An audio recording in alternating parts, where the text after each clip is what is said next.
जयपुर के बिरला सभागार में आयोजित नारी शक्ति वंदन सम्मेलन में प्रदेश की महिला शक्ति ने पीएम मोदी का आभार व्यक्त किया।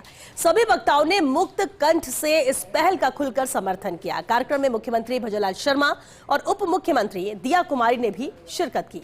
ये रिपोर्ट देखिए।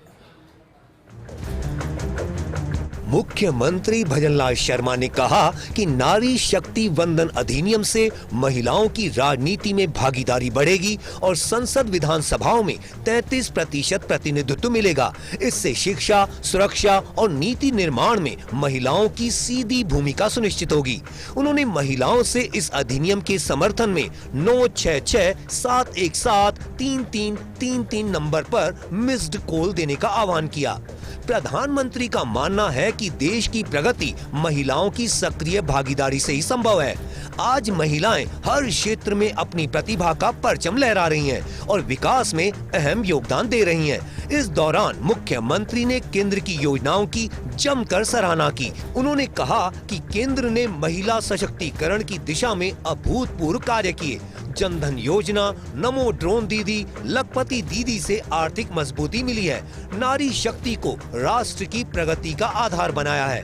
बेटी बचाओ बेटी पढ़ाओ से लिंगानुपात में सुधार हुआ है। स्वच्छ भारत अभियान से घर घर शौचालय से महिलाओं का सम्मान बढ़ा है। प्रधानमंत्री आवास योजना में महिलाओं के नाम पर मकान आवंटित किए। पीएम उज्ज्वला योजना से मुफ्त गैस कनेक्शन दिए गए। वहीं मुख्यमंत्री भजनलाल शर्मा ने राज्य सरकार की योजनाओं की जानकारी भी दी। उन्होंने कहा कि लखपति दीदी योजना से 20 लाख से ज्यादा महिलाओं को प्रशिक्षण मिला है। प्रशिक्षण देकर 16 लाख से ज्यादा महिलाएं लखपति दीदी बनाई गई हैं। महिला सम्मान, सुरक्षा और सशक्तिकरण पर सरकार का फोकस है। लाडो प्रोत्साहन योजना से 6.5 लाख से ज्यादा बालिकाएं लाभान्वित हुई हैं। पीएम मातृ वंदना योजना की राशि 5,000 से बढ़ाकर 6,500 रुपए की है। माँ वाउचर योजना से गर्भवती महिलाओं को मुफ्त सोनोग्राफी की सुविधा मिली है। अब तक 4 लाख से ज्यादा महिलाओं को लाभान्वित किया जा चुका है। 600 कालिका पेट्रोलिंग यूनिट और 65 एंटी रोमियो स्क्वाड गठित की। इससे महिला अपराधों के मामलों में उल्लेखनीय कमी दर्ज की गई। मुख्यमंत्री रसोई गैस सब्सिडी योजना में 1,000 करोड़ से ज्यादा की सब्सिडी दी। महिला दिवस और रक्षा बंधन पर निशुल्क यात्रा सुविधा दी गई। गार्गी पुरस्कार, साइकिल, स्कूटी वितरण से बालिका शिक्षा को बढ़ावा मिला है। प्रदेश में युवा नीति से उद्यमिता को प्रोत्साहन दिया जा रहा है। मुख्यमंत्री युवा स्वरोजगार योजना में ब्याज मुक्त ऋण दिया जा रहा है। सरकार का 4 लाख सरकारी और 6 लाख निजी रोजगार देने का लक्ष्य है। अब तक 1.25 लाख से ज्यादा नियुक्तियां दी जा चुकी हैं। 1.25 लाख नई सरकारी नौकरियों की भर्तियों का मार्ग प्रशस्त हुआ है। राइजिंग राजस्थान इन्वेस्टमेंट समिट से रोजगार के नए अवसर सृजित हुए हैं। ये हमारे एक ऐतिहासिक कदम है। आज जब मैं देखता हूं हमारी माता बहनें हर क्षेत्र में हमारी बहनें काम कर रही हैं। कोई सा भी क्षेत्र हो, कोई भी क्षेत्र अछूता नहीं है। हमारी माता बहनें, हमारी मातृ शक्ति पूरी तरह से काम कर रही है।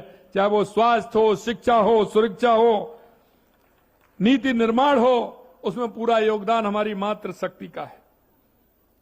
कहीं भी देखते हैं तो हमारी मातृ शक्ति, आपने अभी देखा कि हमारे क्षेत्र में मातृशक्ति का योगदान है और उसका कारण है क्योंकि हमारी मातृशक्ति करुणा की, मातृत्व की एक पहचान है और वो जिस भाव से काम करती है उसके मन में उस परिवार की कल्पना भी आप देखिए। अगर पूरा परिवार अगर आश्रित और चलता है तो हमारी माता बहनों के सहारे चलता है।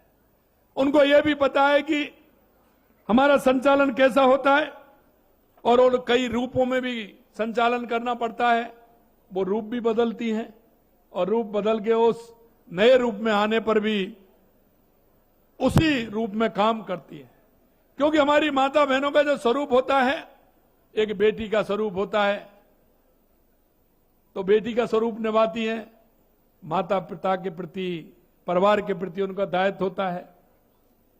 उसके बाद जब पत्नी के रूप में आती हैं तो वो स्वरूप भी बदल जाता है, वो दूसरा स्वरूप लेती हैं। दोनों परिवारों को लेकर के चलती हैं, और जब माँ का स्वरूप आता है तो माँ के स्वरूप में भी काम करती हैं, और जब दादी और नानी की आवश्यकता होती है तो उसको भी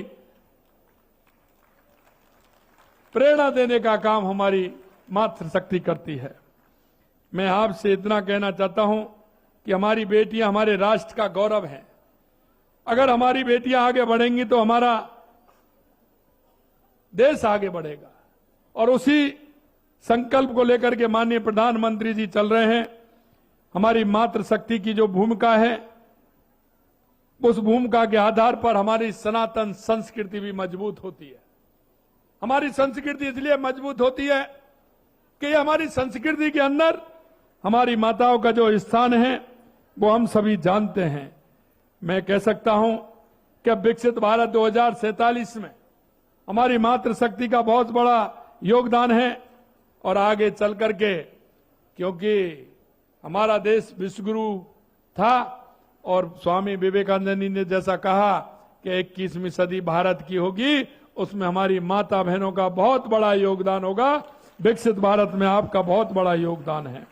उप मुख्यमंत्री दिया कुमारी ने कहा कि नारी शक्ति वंदन अधिनियम महिलाओं के सम्मान और अधिकारों का मजबूत आधार बनेगा। अब संसद और विधानसभाओं में हर तीसरी आवाज महिला की होगी और हर नीति में उनका दृष्टिकोण शामिल होगा। उन्होंने कहा कि यह कानून समाज की सोच बदलेगा, महिलाओं को हर अवसर देगा और देश को नए सशक्त भारत की दिशा में आगे बढ़ाएगा।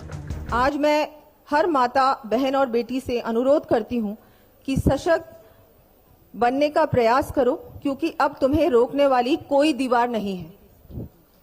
संसद और विधानसभाओं के दरवाजे खुल चुके हैं, नेतृत्व के रास्ते खुल चुके हैं, और भारत का भविष्य तुम्हें बुला रहा है। अब हर बेटी कहेगी, मैं भी कुछ कर जाऊंगी, देश के हर कोने में अपना नाम बनाऊंगी। नारी शक्ति वंदन अधिनियम बनेगा उसकी ताकत का प्रमाण।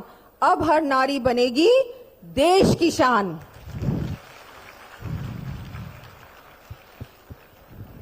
नारी शक्ति ही राष्ट्र शक्ति है, और अब हर बेटी बनेगी भारत का भविष्य।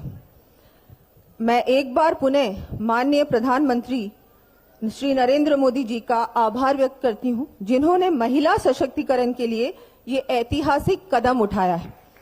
सम्मेलन में प्रदेश भर से आई महिला संगठनों की प्रतिनिधियों और विभिन्न क्षेत्रों में राजस्थान का नाम रोशन करने वाली महिलाओं का सम्मान किया गया।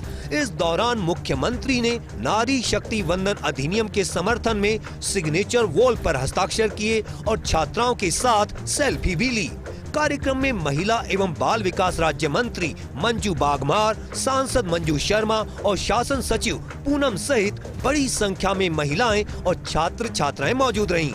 जयपुर में आयोजित नारी शक्ति वंदन सम्मेलन के माध्यम से राजस्थान की करोड़ों महिलाओं ने प्रधानमंत्री नरेंद्र मोदी का आभार जताया कि अधिनियम लागू होगा तो विधायी कार्यों में भी 33% तक आरक्षण मिल सकेगा। मुख्यमंत्री ने साफ तौर पर कहा कि अब राजस्थान की बेटी और माँ भी देश की राजनीति में अपना सहयोग देगी। चूल्हा चौका करने वाली महिला भी देश की राजनीति में आगे बढ़ चढ़कर हिस्सा ले सकेंगी। उन्होंने उम्मीद जगाई कि जब अधिनियम लागू हो जाएगा उसके बाद राजस्थान की बेटी की किस्मत बदलेगी। कैमरामैन विनोदपुरी गोस्वामी के साथ Vinod Singh Chauhan, First India News, Jaipur.